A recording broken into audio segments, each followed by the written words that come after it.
12 signs you should cut all contact with someone. Life lessons from the elderly. Imagine this. You've spent years being loyal to someone, offering them kindness, patience, and understanding, but deep down, something feels wrong. Their words cut, their presence drains you, and every interaction leaves you questioning your own worth. How much longer will you tolerate the weight of a one-sided relationship? The truth is, life is too short to keep toxic people around, hoping they'll change. Some people don't deserve a seat at your table. They take and take, leaving you emotionally bankrupt. They disrespect your boundaries, manipulate your kindness, and expect you to stay no matter how much it hurts you. But here's what they don't want you to realize. You have the power to walk away.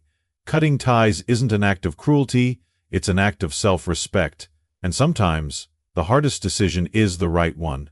In this video, we'll uncover 12 unmistakable signs that it's time to let go, for good. Stay with me until the end, because what you'll learn today could change the way you see relationships forever. And if this resonates with you, don't keep it to yourself. Like, subscribe, and share this with someone who needs to hear it. 1. They constantly disrespect you. Confucius once said, "Respect yourself and others will respect you." Yet how many times do we allow people to trample on our dignity in the name of love, loyalty, or obligation? Consider the story of the Roman general Scipio Africanus, a man who led Rome to victory against Hannibal, but was later betrayed by the very Senate he served.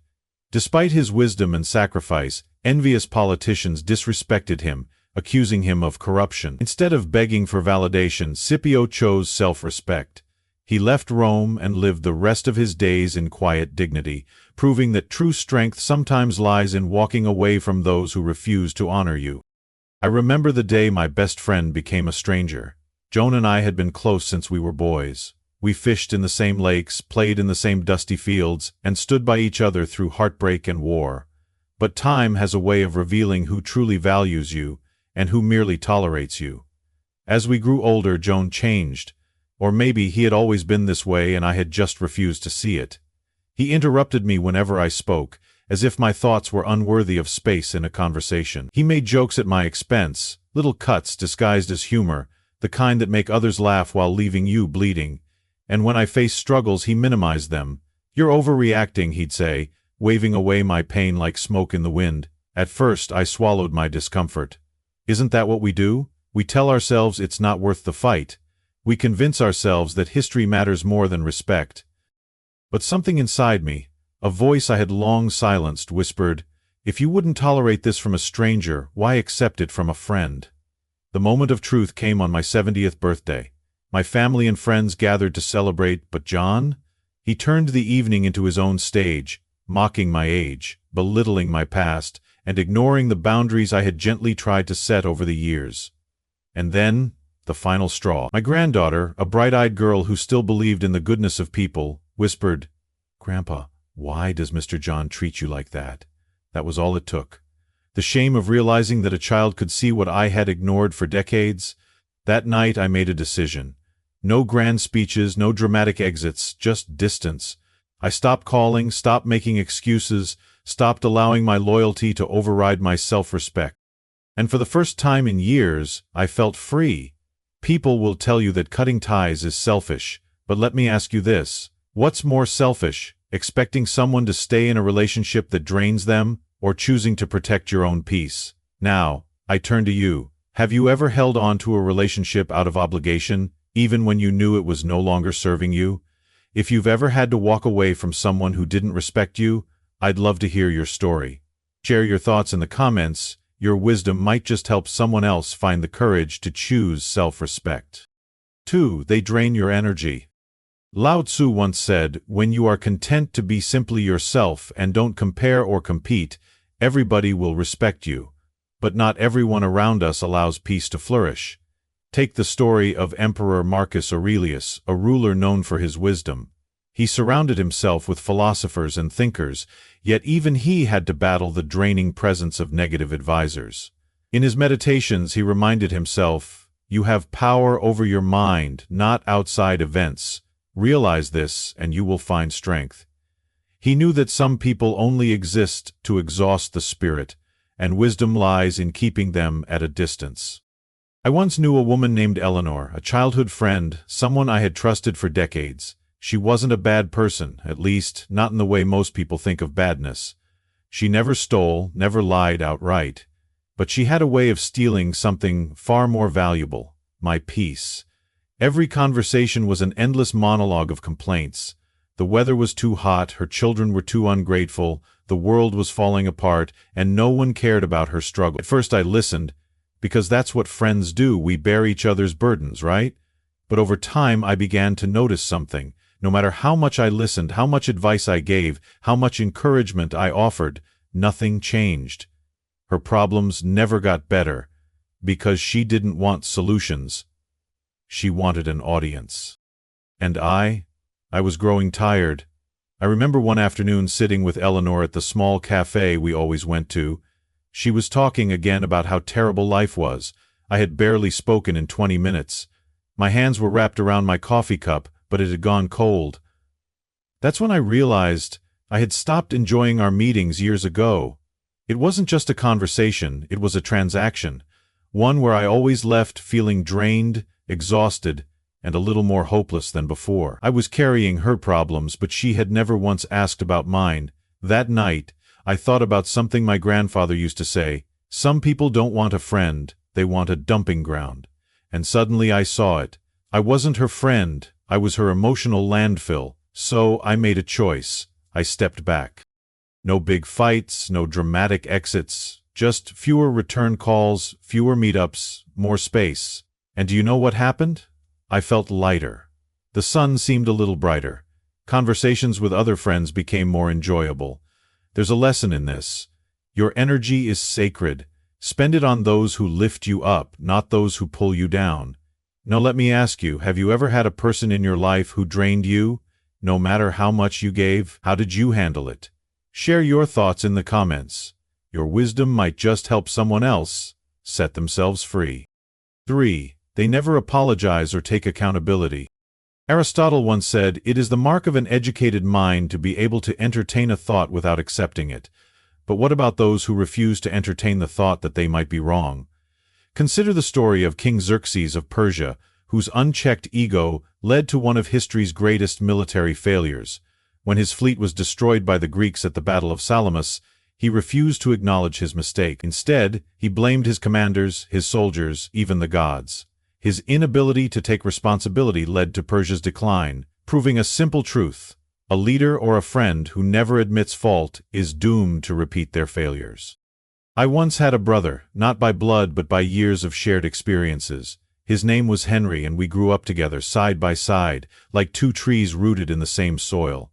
We survived hardships, laughed through struggles, and built a friendship I thought would last a lifetime. But Henry had one flaw: he never apologized. Not once. At first I ignored it. When he borrowed my tools and returned them broken, he shrugged and said, "Well, you shouldn't have given them to me." When he arrived hours late to help me with my house repairs, he laughed. "You know I'm never on time." Small things, easy to overlook. But the real test came years later. We had gone into business together, running a small shop in town. It was supposed to be simple: two old friends supporting each other in their later years. But Henry's bad habits started showing. He made reckless decisions, cut corners, and dismissed my concerns. When things went wrong, he never took responsibility. The suppliers were at fault, the customers were too picky. Even I somehow became the problem for questioning his choices. The breaking point came when a major deal fell apart because he had failed to submit an order on time. The loss was devastating. But what hurt more was his response: "Well, you should have reminded me." That was it. The weight of years of unspoken resentment hit me all at once. I saw it clearly. He wasn't just careless. He was a man who would never take accountability, never own his mistakes, and never change.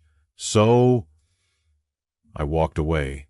It wasn't easy, but I knew this. A person who cannot say "I was wrong" is dangerous. They will destroy relationships, ruin opportunities, and drain your spirit. Now, let me ask you, have you ever known someone who refused to take responsibility, no matter how much damage they caused? How did you handle it?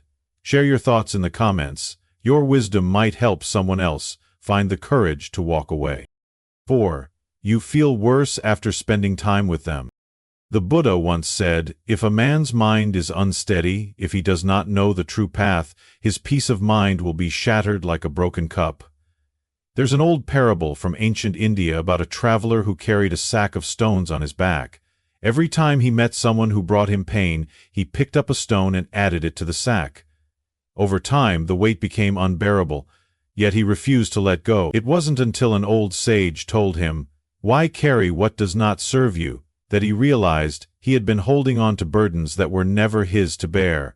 Sometimes, the heaviest burdens in life aren't the ones we see, but the people who make us feel small, anxious, or exhausted.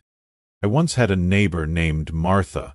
She was the kind of woman who always had something to say, but never anything kind.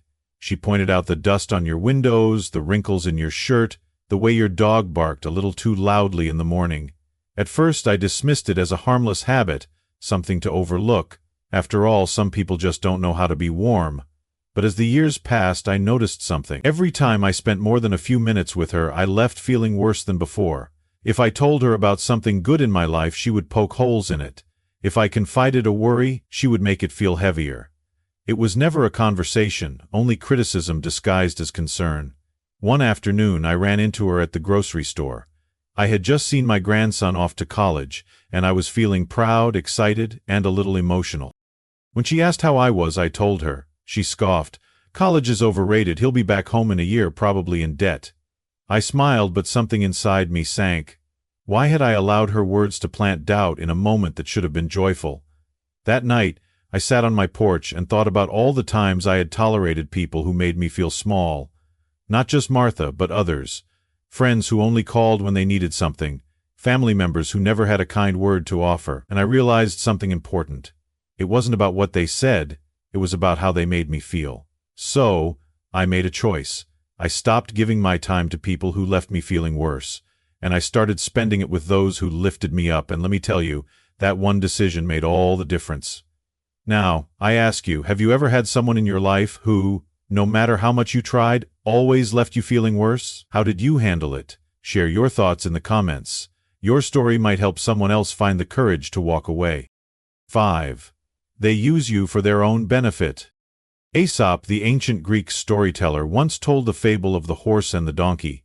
The donkey, burdened with heavy loads, begged the horse to share the weight.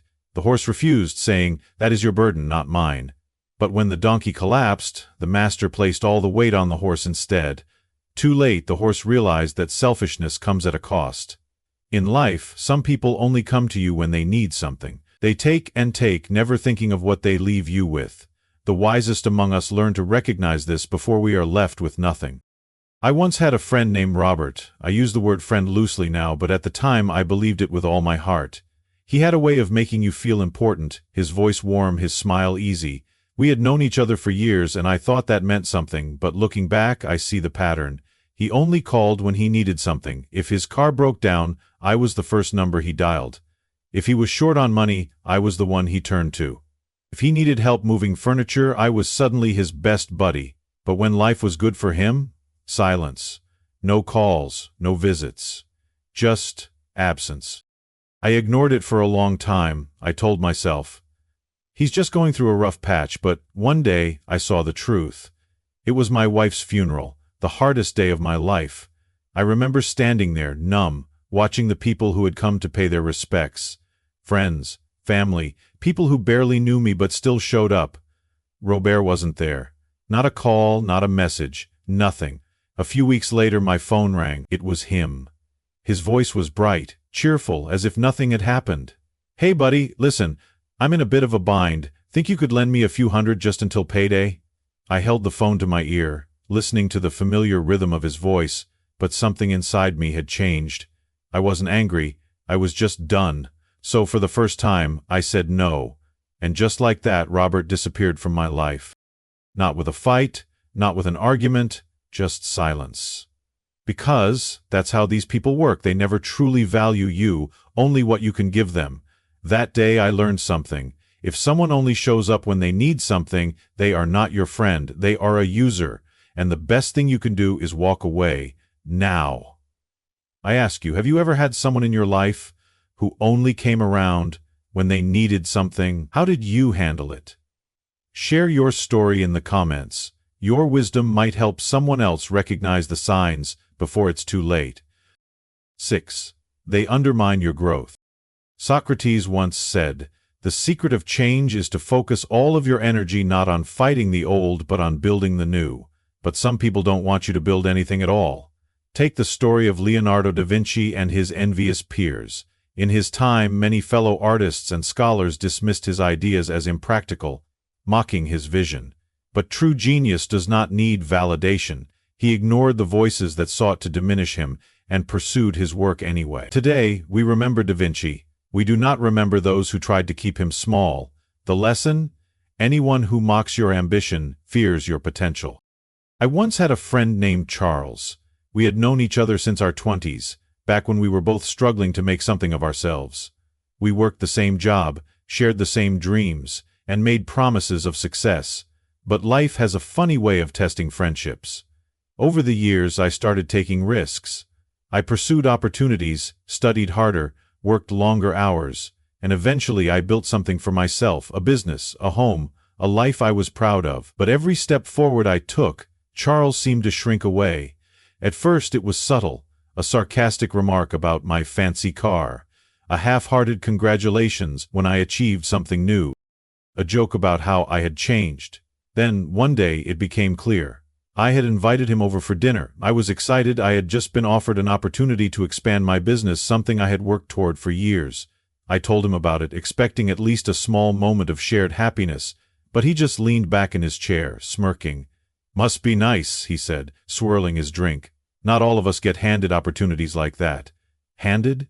I had worked for everything I had, sacrificed for it. But in that moment I realized something. Charles didn't resent my success, he resented his own lack of effort. Instead of being inspired, he chose bitterness. He would rather see me stay small than put in the work to grow himself. That was the day I let go of the illusion of friendship. You see, real friends celebrate your success, not resent it. They don't belittle your ambition or secretly hope for your failure. If someone tries to keep you from growing, it's not because you're too ambitious, it's because they are too afraid. Now, I ask you, have you ever had someone in your life who discouraged your growth, even when you knew they should have been supporting you? How did you handle it? Share your thoughts in the comments. Your wisdom might help someone else recognize the signs before it's too late. 7. They break your trust repeatedly. The Chinese philosopher Confucius once said, "He who does not trust enough will not be trusted." Trust is not a gift, it is an agreement, a silent promise that binds relationships. But once broken, it rarely returns the same way. Take the story of Julius Caesar and Brutus. Caesar trusted Brutus like a son, believing in his loyalty. Yet Brutus betrayed him, proving a painful truth. The ones who betray you once will betray you again. Caesar's last words, "Et tu, Brute?" were not just an expression of shock, they were the heartbreak of realizing that trust had been misplaced. The lesson? Excuses do not repair betrayal. Actions reveal the truth. I once knew a man named Thomas. He was charming, funny, and full of grand stories. We met in our 30s and quickly became close, like brothers. At first, I trusted him without hesitation. I lent him money when he was struggling, helped him find work when he was down, and defended him when others doubted him. He always had an explanation when things went wrong, a smooth apology wrapped in a smile, and I believed him, again and again. Then came the first real betrayal. I had asked him to handle an important task for me, just a simple favor. He swore up and down that he had done it, that I could rely on him, but when the time came, I found out he had lied. Not because he had forgotten, but because he never intended to do it in the first place. I confronted him, expecting at least an ounce of regret. Instead, he laughed. "Come on, it's not a big deal," he said. "You're making too much out of nothing." That should have been my warning, but I forgave him. I let it slide. Then it happened again, and again. Broken promises. Half-truths. Excuses dressed up as apologies. The pattern was clear. He never intended to change. And why would he? He knew I would always forgive him. The final betrayal was the worst. He took advantage of my kindness one last time, borrowing money with a promise to pay it back.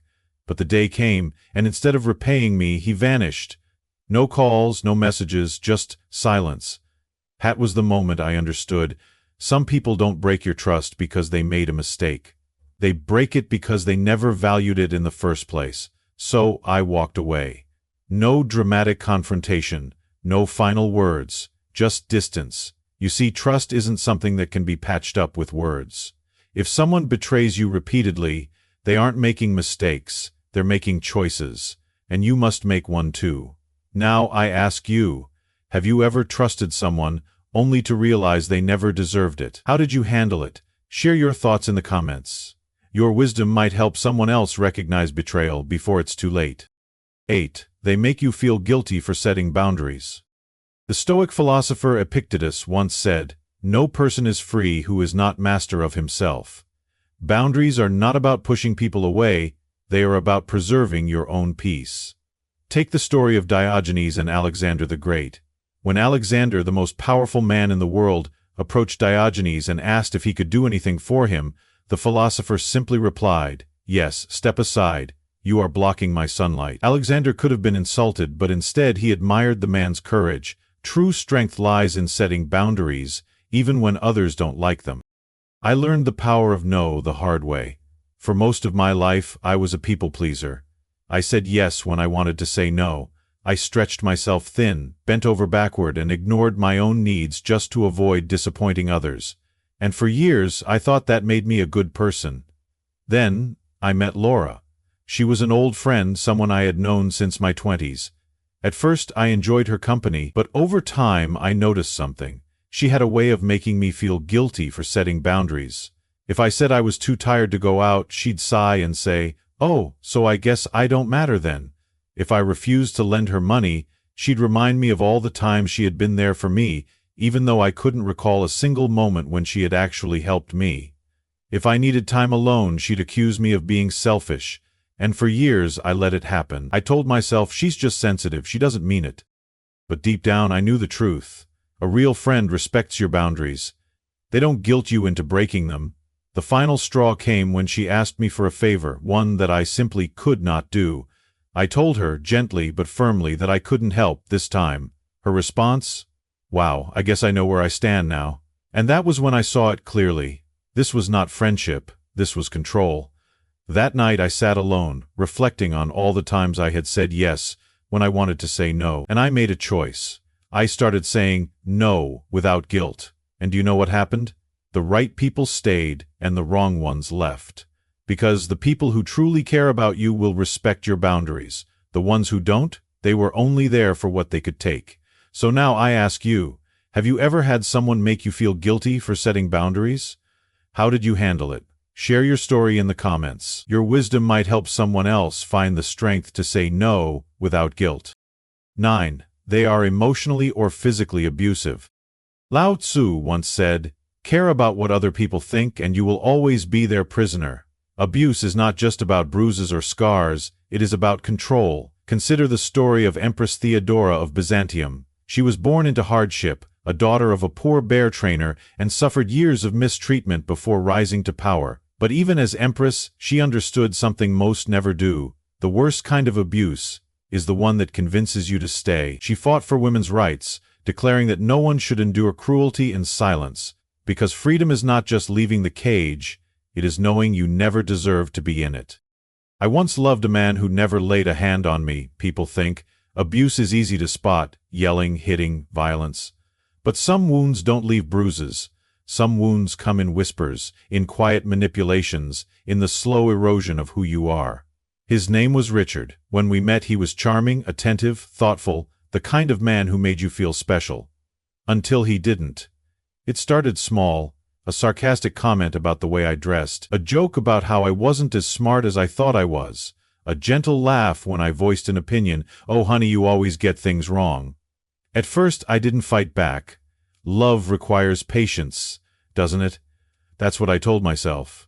Then, the rules started. He didn't like when I spent too much time with friends. He didn't like when I made decisions without him. If I ever tried to speak up, he would sigh, shake his head, and make me feel foolish. "I just want what's best for you," he would say. And somehow, I believed him. By the time I realized what was happening, I was a shell of myself. I apologized for things that weren't my fault. I walked on eggshells to keep the peace. I had become a prisoner in my own life. The night I finally left, there was no dramatic fight, no yelling, just a moment of clarity. I looked in the mirror and saw a stranger staring back at me, and that was when I knew I had to go. I packed my bags and walked out the door. And do you know what happened? Nothing. No chase, no apology. Because he never loved me. He only loved control. It took me years to rebuild myself, to remember who I was before him, but I did. And if there is one thing I can tell you, it is this. If someone makes you feel worthless, if they strip away your confidence, if they manipulate you into staying, leave. You do not owe them your suffering. Now, I turn to you. Have you ever seen someone endure abuse not in bruises, but in the quiet breaking of their spirit? What gave them the strength to leave? Share your thoughts in the comments. Your words might be the light someone desperately needs. 10. They create drama and chaos. The Stoic philosopher Seneca once said, "The greatest obstacle to living is expectancy, which hangs upon tomorrow and loses today." Some people never live in the present, they thrive on conflict, always stirring up arguments, feeding on drama like a fire that never dies. Consider the story of Emperor Nero, whose reign was marked by paranoia and chaos. He distrusted everyone, created conflicts where none existed, and accused even his closest allies of betrayal. His constant thirst for drama led to his downfall, proving a simple truth. Those who crave chaos will always find destruction, if not their own, then of those around them. I once had a sister, not by blood but by years of shared history. Her name was Evelyn, and for a long time I believed she was family. Evelyn had a way of making life feel exciting, like you were in the center of something grand. She was charming, magnetic, until you looked closer. Because wherever Evelyn went, trouble followed. At first I thought it was coincidence. She always had some conflict brewing, an argument with a friend, a falling out with a neighbor, a dramatic story of betrayal. I listened, sympathized, and even defended her, believing she was just unlucky. But then I started to notice a pattern. Evelyn was never the victim she claimed to be. She was the source. She would take small inconveniences and turn them into wars. If a friend didn't answer her call immediately, they were disrespecting her. If someone disagreed with her opinion, they were attacking her. She would pit people against each other, whispering one thing to one person, another thing to someone else, watching as they tore each other apart, while she sat back and acted innocent. The final straw came at a family gathering. She arrived in her usual storm, throwing out accusations before she had even taken off her coat. "Can you believe what they said about me?" she hissed, planting seeds of doubt in our minds. Within an hour, the room was divided, old resentments bubbling up, people taking sides over problems Evelyn had created, and then, just as always, she sat back and enjoyed the chaos she had made. That was the night I made my decision. I didn't argue, I didn't accuse, I simply walked away. Because some battles aren't worth fighting, some people aren't worth the energy. You see, people like Evelyn don't want peace. They thrive on conflict, because without it they have nothing. And the best way to win against them? Refuse to play their game. Now, I turn to you. Have you ever known someone who seemed to create conflict wherever they went? How did you handle it? Share your wisdom in the comments. Your story might help someone else break free from unnecessary drama. 11. You keep making excuses for their behavior. Plato once said, "We can easily forgive a child who is afraid of the dark. The real tragedy of life is when men are afraid of the light." It is easy to make excuses for someone we love, to convince ourselves that their actions aren't as harmful as they seem, but history has shown us that overlooking small wrongs leads to greater harm. Take the story of King Louis XVI of France. His advisors made excuses for his poor leadership, saying, "He means well," or, "That's just how he is." But ignoring his failures didn't save him. It led to the French Revolution and the fall of his kingdom. The lesson: excusing someone's bad behavior doesn't protect them, it only delays the inevitable downfall. I once loved a man named William. If you had asked me back then, I would have told you he was a good man. And if you had pointed out his flaws, I would have had 1,000 excuses ready. He's just stressed. He doesn't mean it like that. He's had a hard life. At first they were small things. A sharp tone when he was frustrated. A dismissive wave of the hand when I spoke. Little moments of disrespect that I explained away. Then came the real warnings. The times he would make a mistake but somehow turn it around on me. If he forgot an appointment, it was because I hadn't reminded him. If he snapped at me, it was because I wasn't being supportive. The worst part, I believed him. I remember the night it all became clear. We were at a dinner with friends and I had told a harmless story about something silly he had done years ago. The room laughed, but his eyes darkened. Later, in the car, he was silent. Then he spoke, his voice slow and measured. "Do you even respect me?" I felt my stomach drop. I had seen this before, the slow twisting of reality. Suddenly I was the villain. Suddenly I was the one who had done wrong. I went home that night and thought about all the times I had justified his behavior, all the times I had told myself that he was just having a bad day, that things would get better, that if I just tried harder, loved more, understood more, he would change. But he didn't change. We all wish, and we all know how badly we all wish. But the truth is, and he never would. So I made a decision. I stopped making excuses. I looked at his actions, not his words, not his promises, but his patterns. And then I walked away. And do you know what happened? Nothing.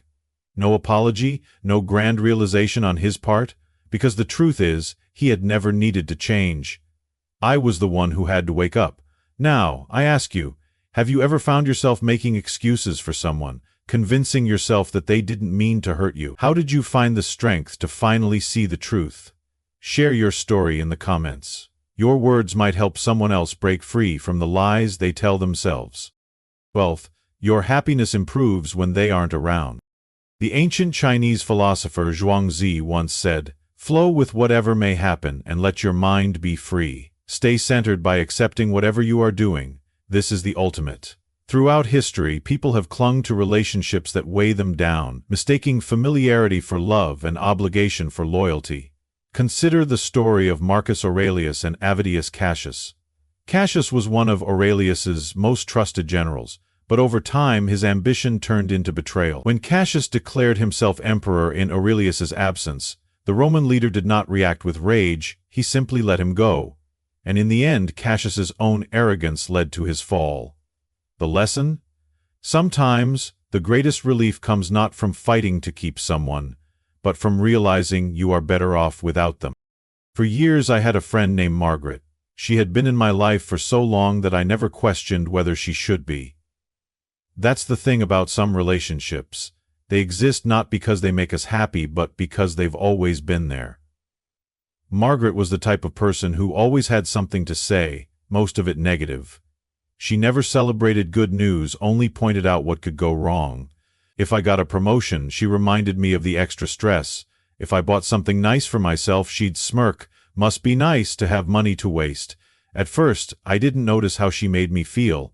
I told myself she was just blunt, just realistic. But then, something happened. She went away for a few months. She had moved to another state for work, and during that time something strange occurred. I felt lighter. My days felt easier, my thoughts felt clearer.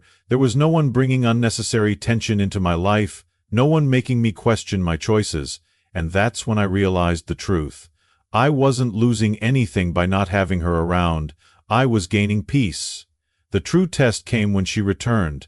The first time we met up again, she immediately fell back into old habits. "You've gained a little weight," she said casually, sipping her coffee. "And this town is still boring, huh? I don't know how you stand it." But this time I heard it differently. This time, I knew how good life had been without her voice in it. So, I made the easiest, most freeing decision of my life. I stopped calling, stopped making plans, and just let her fade into the past, where she belonged. And do you know what happened? I became happier. You see, the truth about relationships is simple. The right ones make life lighter, the wrong ones make life heavier. If someone's absence feels like a relief, that's not a coincidence, it's an answer. Now, I turn to you. Have you ever realized you were happier after letting someone go? How did you find the courage to walk away? Share your story in the comments. Your wisdom might help someone else take that final step toward peace. Life is too short to hold on to people who bring you nothing but stress, doubt, and exhaustion. The truth is, some relationships are not meant to last forever. They are meant to teach you when to walk away. If someone in your life disrespects you, drains your energy, undermines your growth, or makes you feel guilty for setting boundaries, it's time to listen to what your heart has been trying to tell you. You deserve better. Walking away isn't weakness, it's wisdom. It's knowing that your happiness, your peace, and your self-respect matter more than any history, obligation, or guilt. So ask yourself, how do you feel when they're not around? If the answer is lighter, freer, or more at peace, then you already know what you need to do. And if this message resonated with you, I invite you to share your thoughts in the comments. Have you ever had to let someone go to protect your peace? Your story might be exactly what someone else needs to hear today. And if you found value in this video, don't forget to like, subscribe, and share it with someone who needs this reminder. Because peace isn't something you find, it's something you choose.